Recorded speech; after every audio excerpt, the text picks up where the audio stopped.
All you Americans who've been following the Islamization of Europe from afar with horrified incredulity, if any of you are still nursing the cozy illusion that it could never happen in your country, it's time to wake up and rub those sleepy eyes, because the moment of truth has arrived.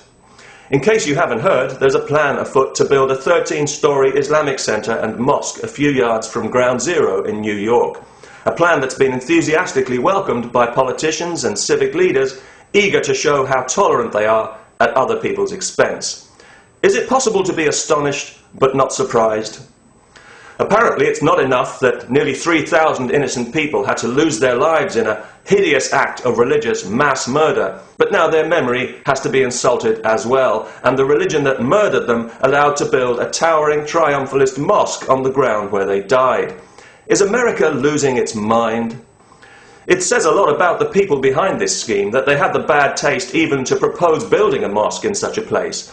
But to describe it as they have, as a tribute to the victims, is beyond bad taste and shows a profound contempt for those who died. It would be hard to imagine a more provocative gesture short of standing on their graves and burning the American flag.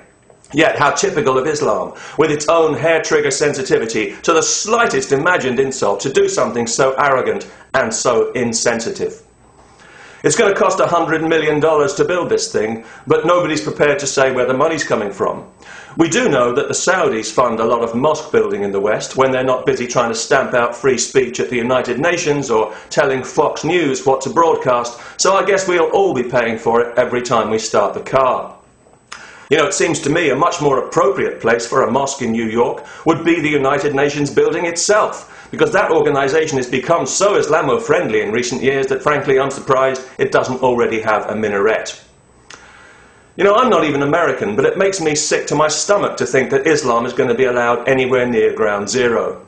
Because 9/11 could never have happened if not for Islam and its teachings and its doctrine of jihad and its false promise of an impossible afterlife, without which none of those gullible lunatics would have been persuaded to carry out such an insane act.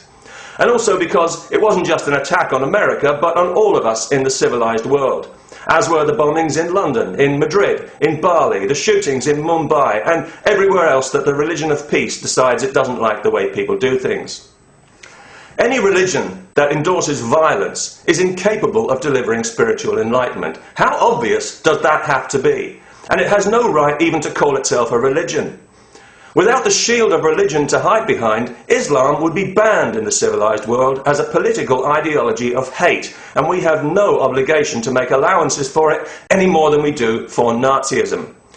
It's a bigger threat to our freedom than Nazism ever was. Yes, both are totalitarian and both divide the world unnecessarily into us and them, the pure and the impure, and both make no secret of their desire to exterminate the Jews. But we were all more or less on the same side against the Nazis, whereas the Islamo-Nazis have got plenty of friends among people in the West who ought to know better. American politicians now regularly make the kind of dimmy noises about diversity as an excuse for Islamization, the same kind of thing that we've become so depressingly familiar with in Europe. It's true that diversity has been good for America. It's been the making of that country. But American diversity has always been grounded in respect for the values, the individual liberties that make America what it is. Islam rejects those values, and that's the difference, and it's a very important difference.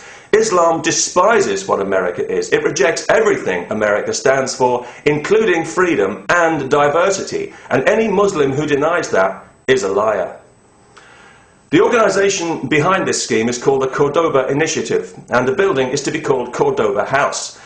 And this is because Cordoba, or Cordoba, is the city in southern Spain where Muslims built their first great mosque at the start of, and as a symbol of, their conquest of Spain.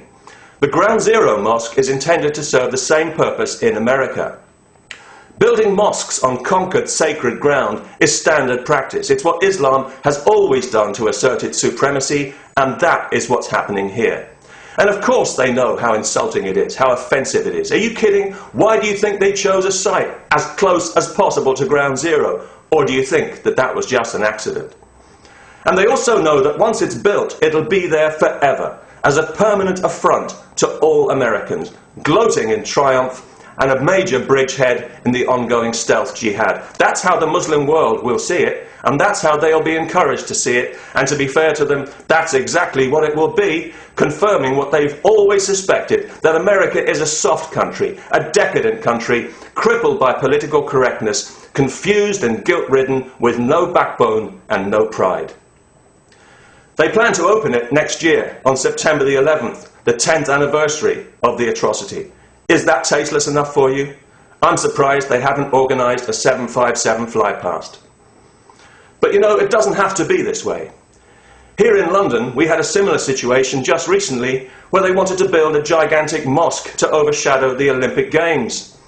Public opinion put a stop to that, and public opinion can put a stop to this disgraceful plan as well.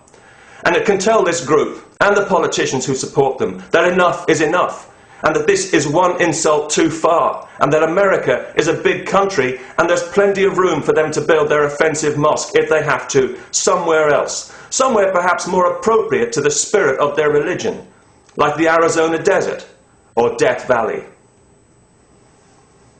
Peace, and God bless the kuffar.